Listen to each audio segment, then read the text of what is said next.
Welcome to the Obelisk, where the ancient world is explored for a deeper understanding of those who came before us.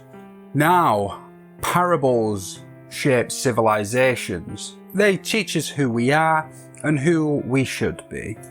Jesus used them to veil truth in mystery, and the Buddha used them to awaken understanding.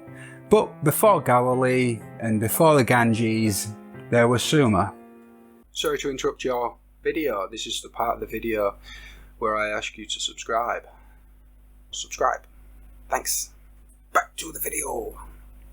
Origins of the parable. Long before the Bible, the Quran, or even the early Vedic hymns, the Sumerians of ancient Mesopotamia were telling parables roughly 4,000 years ago. That's around 2100 BCE.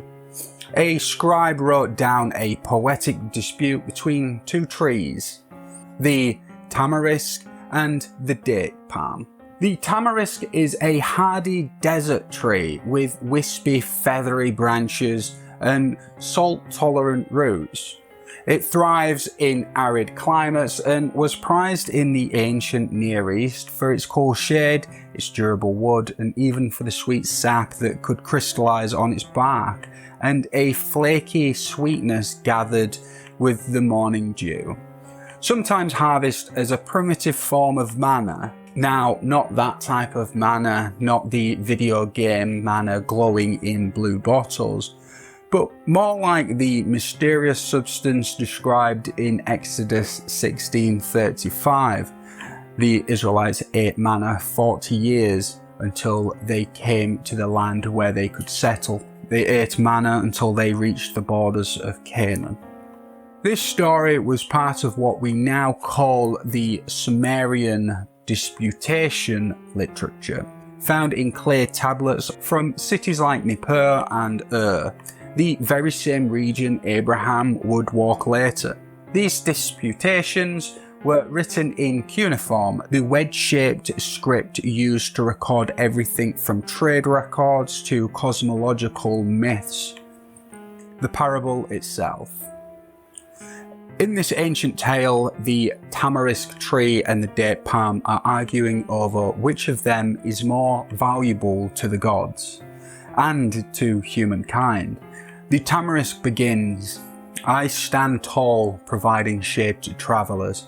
My wood is used in sacred buildings. My bark cures disease." But the date palm responds, "I feed people with sweet fruit. My sap is pressed into wine. I am planted in temple courtyards. I am nourishment and joy." Their argument escalates, each claiming divine favour, each certain of their supremacy. Finally, the god Enlil intervenes, who's a powerful deity in the Sumerian pantheon, and delivers final judgment.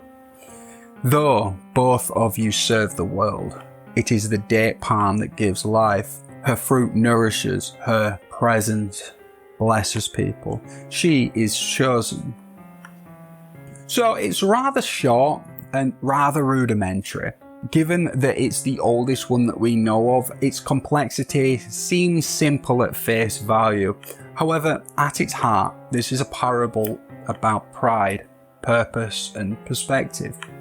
The tamarisk boasts of strength and utility, but it's the quiet, fruitful gift of the date palm that wins the favour. It's a reminder that the most visible strength isn't always the most valuable. That life-giving service often trumps status or appearance. Even in the world's oldest moral tale, the lesson is timeless. Don't just stand tall, bear fruits and provide for others. Historical significance.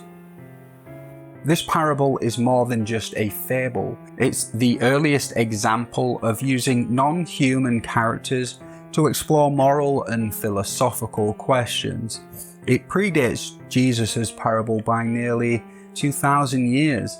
These stories weren't just entertainments, they were didactals, used in temples and schools to pass wisdom across generations.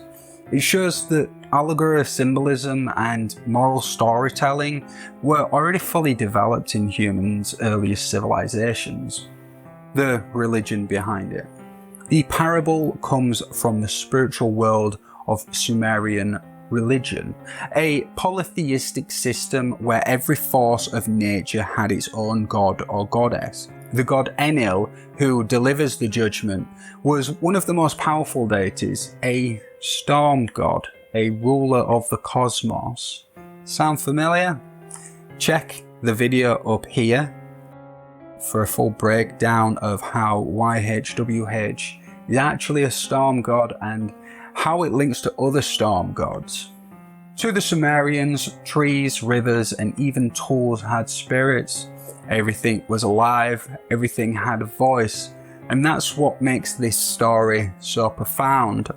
It's not just two trees arguing, it's two sacred manifestations of nature pleading their case before heaven.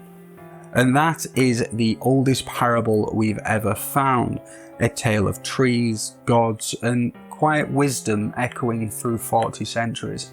It reminds us that the urge to teach through stories is ancient and that truth often wears the mask of myth. Before we close, I just want to say a big thank you. We've passed 100 subscribers here on the Obelisk and I'm honestly blown away. If you've made it this far into the video, you're the exact type of viewer that I make these videos for. Let me know what ancient topic, parable, or strange tale you'd like to see next. Whether it's religious, myth, or mystery, I love exploring the shadows of the ancient world. Also, a quick note, if you've been wondering where I've disappeared to, I'm experimenting with a new upload time, around 5 PM. I haven't gone anywhere, I'm just adjusting the hourglass in this experimental world that is YouTube. Once again, thank you for watching, take care.